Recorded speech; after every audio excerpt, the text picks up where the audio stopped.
여기 왼쪽 다리를 내리려면 골반이 이렇게 회전 따라 들어가요. 그죠?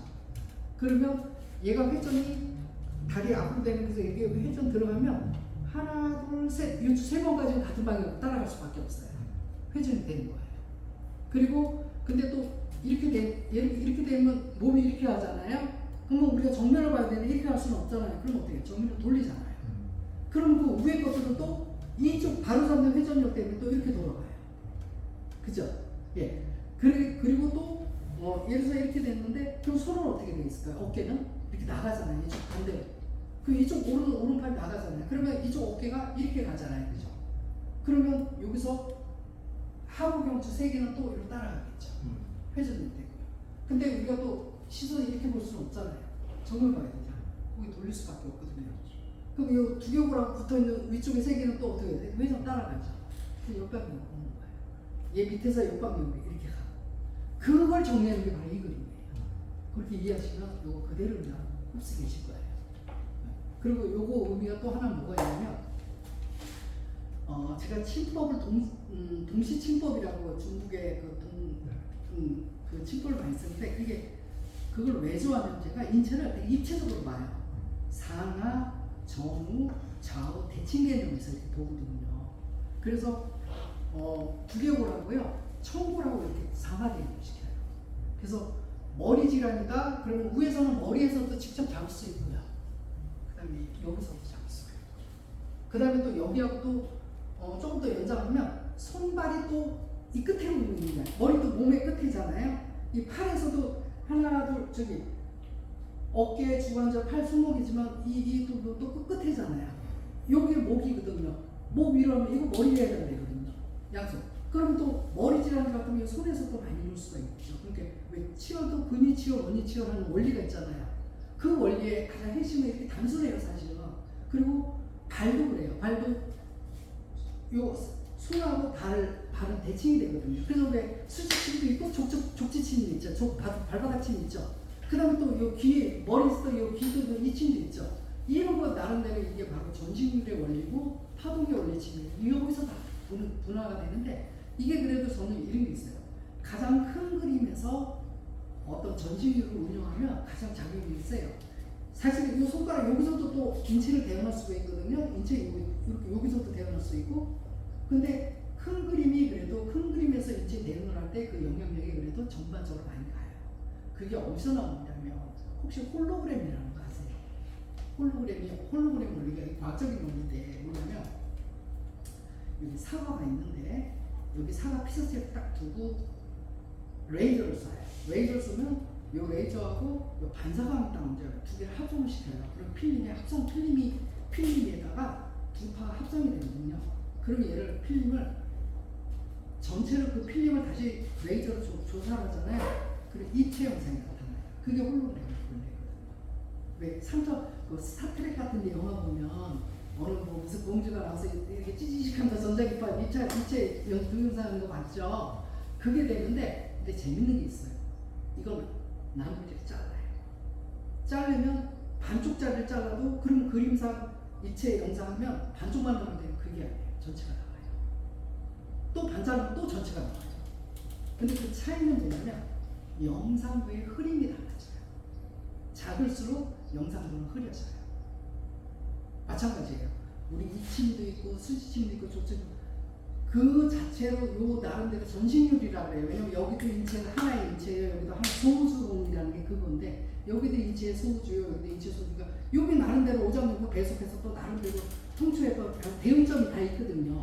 그 치료가 바로 수지침의 원리고 족침의 원리고 두침의 원리 이런 건데 근데 작은 영역을 선택할수록 아까 영상이 흐려진다고 그랬잖아요. 그 얘기는 뭐냐면 에너지가 약하다는 정확히 약하다는 뜻이거든요.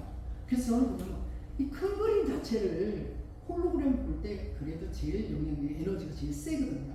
그래서 저는 근데 거기에 맞는 침법이나 동시 침법 그게 상하 대응, 고저 대응, 큰 그림의 대응을 해요. 그래서 여기도 상중하 있듯이 우리 인체도 뭐 상초, 중초, 하초 있잖아요. 천진, 삼재 이것들이 점점 더 어느 영역을 더 천진 중에 또 천진 중에 세진 이게 전신율의 개념이거든요. 그래서 그러면 이걸 못하면 그 조그만 게 여기에서 뭐 여기가 손상해서 이거 못해. 그러면 여기에 해당되는 데서 천을 갖다 다스려서 침을 그나마 아쉬운대로 보강이 되잖아요.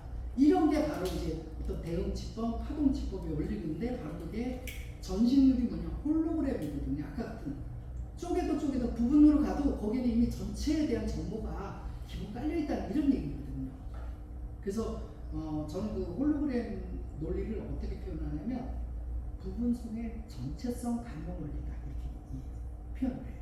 근데 홀로그램 왜 이렇게 무슨 그림이 이렇게 볼 때만 다 달라지는 거 이 정도로 이해하고 있잖아요. 근데 저는 그걸 좀 넘어서서 이 모든 쪼가리 부분에는 우주의 모든 정보가 다 있다. 그게 불성의 원리라는 거 있잖아요. 우리가 왜 인체의 소우주라고 하잖아요. 여기에는 이미 대우주의 원리가 그대로 농축되어 있는 거거든요. 정보가 있거든요. 그래서 옛날 어른들이 깨달을 때 원치 재신하고 근치 재물하고 뭐 이런 근치 재신하고 원치 재물하고 뭐 이런 나름대로 육아 성리학도 있잖아요. 그게 보니까 여기 이미 그 홀로그램 우주 대자연계가 원래 존재하는 방식 자체가 구성 원리 자체가 홀로그램 방식이기 때문에 요만한 쪼가리 하나 통해서 깊게 거기서 통찰을 해보면 전체 원리를 보지 않아. 전체는 너무 크니까 못 보잖아요. 그래도 간접적으로 예측을 할 수 있다는 거죠. 그게 이제 흔히 우리 동양의 천인 상응률 이런 것들이 기본 원리니까 아마 우리 원장님들도 쉽게 이해하실 수 있을 것 같은데, 근데 실질적으로 과학자가 뇌과학자 프리브렘이라는 뇌과학자가 있는데 뇌 실험을 했어요. 그래서 우리 전통적인 뇌의 이해는 그냥 어느 지배 영역이는 무슨 기능만 해요. 그래서 뭐 브로카 영역이, 베르니케 영역이 뭐 이런 아니면 손발 움직임 영역 이런 거로 많이 해서 그 MRI 찍어가면서 흥분도에서 이렇게 뇌 기능을 탐구를 하잖아요. 근데 이분이 생쥐 실험을 하는데 뇌를 막 잘게 쪼개도 기억력이 있는 거예요. 그래서 어떤 뭘 이제 물에다가 띄워놓고 찾아가는 훈련을 했는데 처음에 정상을 해서 훈련을 시켰어요. 그 다음에 반 잘라도 또 가는 거예요. 더 3회 짜고. 근데 예를 들어서 공간 위치 지각 능력 그 부위가 이미 파괴됐는데 얘는 가는 거예요. 그러면서 이거는 홀로 그거를 그러면 그 뇌과학자도 되게 어떻게 해석했는지 사실 막막했던 거예요. 그때 막 아까 그 홀로그램 원리가 그 레이저 이거가 충분히 안 알려졌던 시대거든요. 근데 이제 그분이 레이저 이런 원리로 이거다 그렇게 해서 해석을 나름대로 했다고 해요. 그렇듯이 그거는 우리 동양에서 전신류가 이건 너무나 당연한 이름인데 동시치는 뭐래요? 이 각 부위에다 상중하가 다 있어서 여기는 머리 있을 거야. 그 다음에 그것도 또 역대응이라는 게 있어요. 그냥 여기가 상하가 아니라 뒤집어도 또 같은 여기도 상중하 또 이렇게 또 해서 역해석도 해도 또 그게 의미가 있어요. 똑같은 의미가.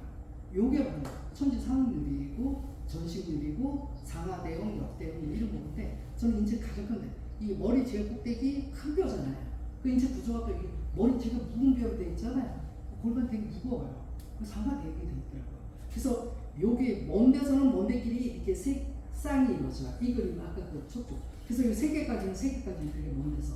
그 다음에 또 안쪽에 그 다음에 또 이렇게 해야 되는데 이쪽에는 얘는 동방향하고 이렇게 역방향인데 그 해석이 그렇게 이해되시겠습니다.